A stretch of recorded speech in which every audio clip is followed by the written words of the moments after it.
Hey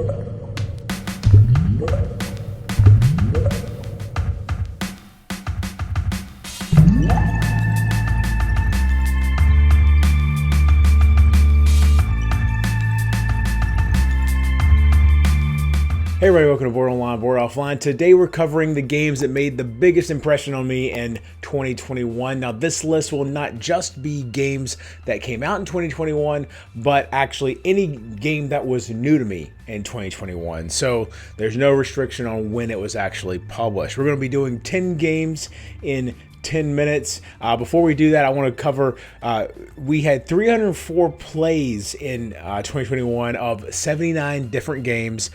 40 of them were new to me. And of those 40, 14 were from 2021.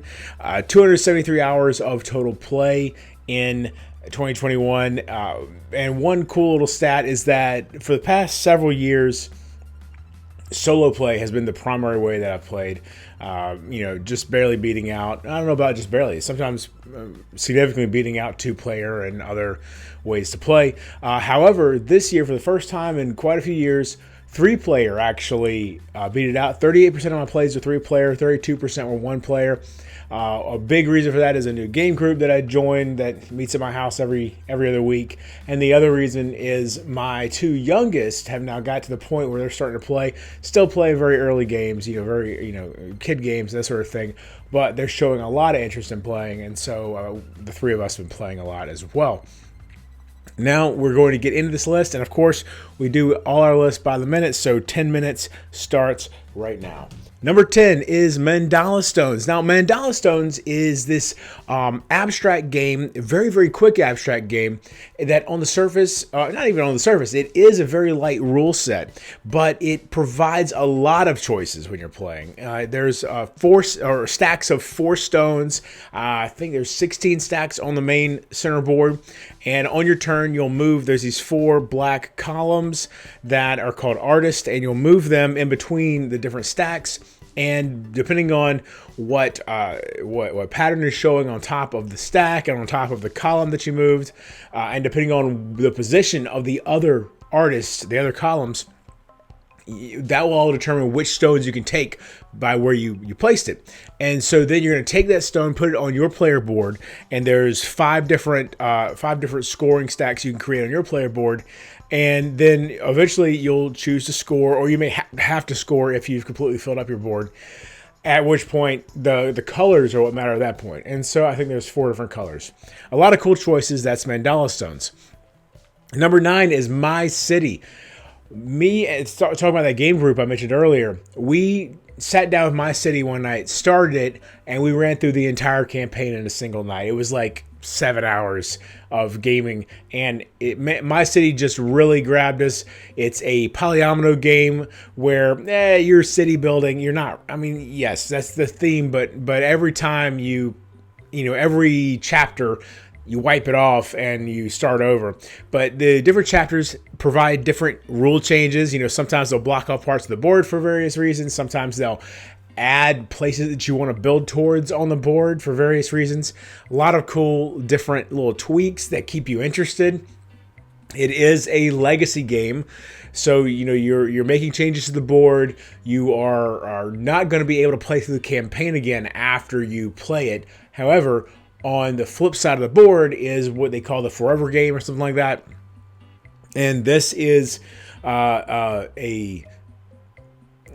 replayable version of the game. It changes a couple of rules, but everything you need to play continuously is in the game as well, and you just play that version instead. Number 8 is Search for the Planet X. Search for the Planet X is a deduction game where you have a solar system in front of you. You have our solar system in front of you. Is it our solar system? Anyway, you have a board in front of you where you are basically checking different areas of outer space that you are looking for Planet X, and it has different rules.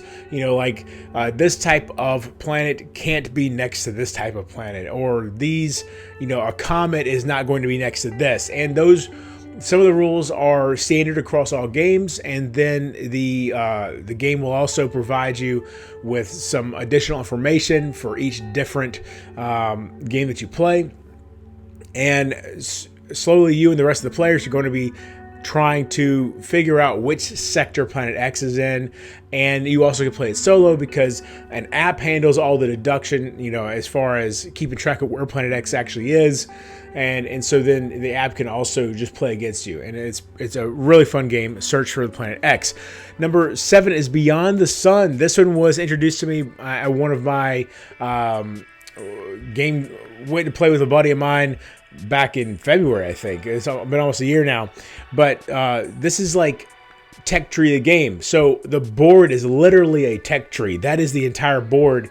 And you also on the side have this one board that kind of is like outer space with different planets you can go to. And so as you're going along building your tech tree, you're gaining abilities and everything. They're going to help you over here. And really, I kind of wonder how much you could just ignore that board in favor of just going with the tech tree. But as you play it, you keep unlocking new technologies, and eventually, the end game is triggered, and whoever has, I'm trying to remember if it's whoever unlocks a level 4 technology first. Anyway, I've only played it a couple times. It made a big impression on me. It's a lot of fun. I definitely recommend it. That's Beyond the Sun. Number 6 is PAX Premier. We are running behind. PAX Premier 2nd Edition is a game where you have 3 different factions on the board, but you are not any of those factions. It's Afghanistan, the British, and Russia. You're not any of those factions. Instead, you are kind of deciding who you're going to throw your weight behind, who you are going to back as those factions kind of battle over Afghanistan. And you can switch allegiances, you can do all this stuff, and all the different players, are helping or hurting the different alliances and that sort of thing.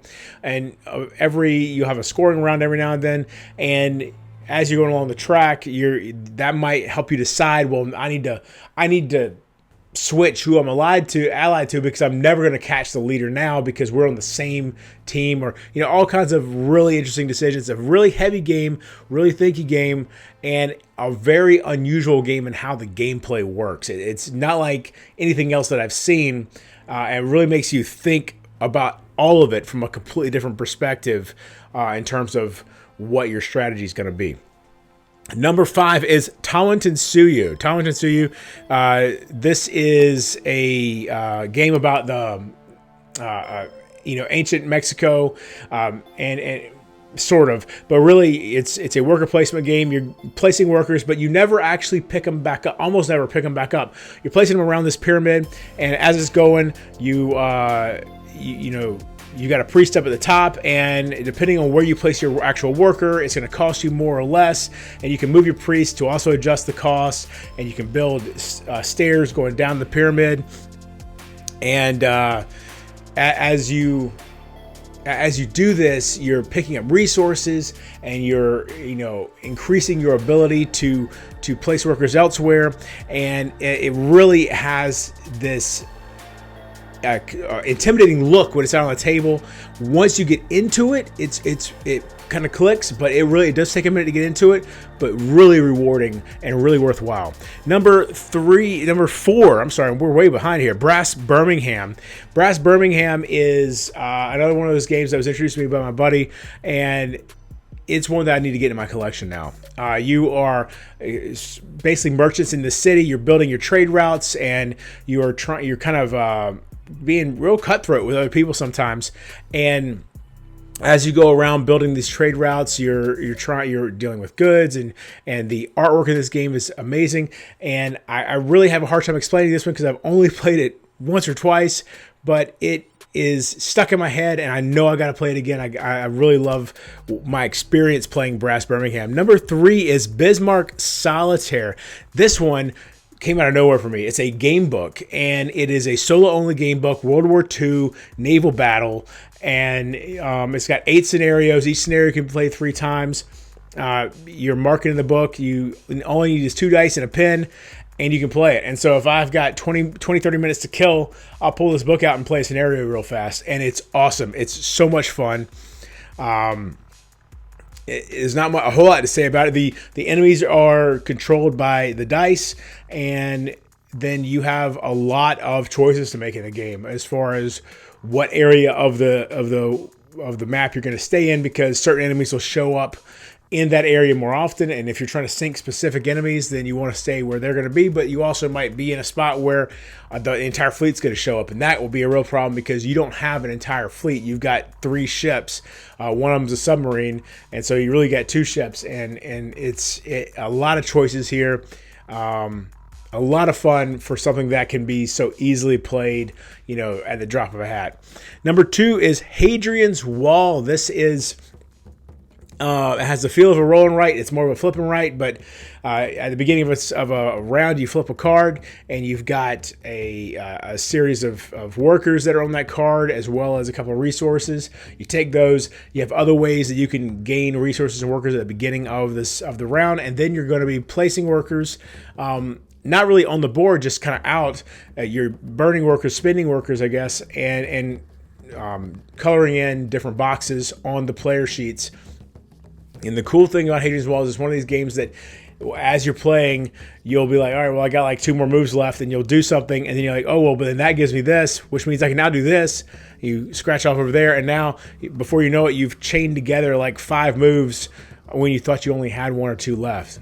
That's a lot of fun. Hadrian's Wall. And number 1 is Sleeping Gods. Sleeping Gods is this narrative-based adventure game where you've got an entire crew on a ship, and y'all are lost in this sort of area with just tons and tons of little islands, and you're going around. There's my time. You're going around to these different islands and adventuring. You've got different stories on all the different islands and skill checks that are very compelling. Like, it really, the story really brings me in. If you're somebody that doesn't like narrative stories or narrative-based games, you're not gonna like Sleeping Gods. But if you are, or if you think you might be, Sleeping Gods is absolutely worth your time. And it has this combat mechanism that a lot of people seem to, especially at first, don't like the combat, but. And I was one of them. But then as I spent a little bit of time with it, I started seeing exactly what they were trying to do with it, how it worked.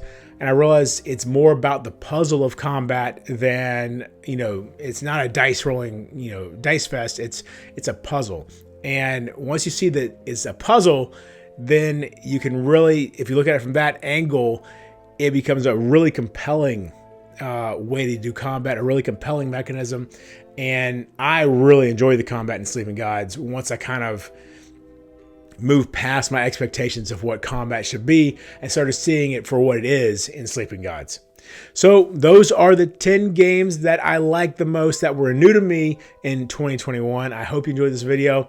January, as always, is a month full of top lists for us. Be sure to check out our most played games of all time based on individual plays, which will be coming out near the end of the month, or maybe it might be closer to the middle of the month, but it'll be coming out a little bit later.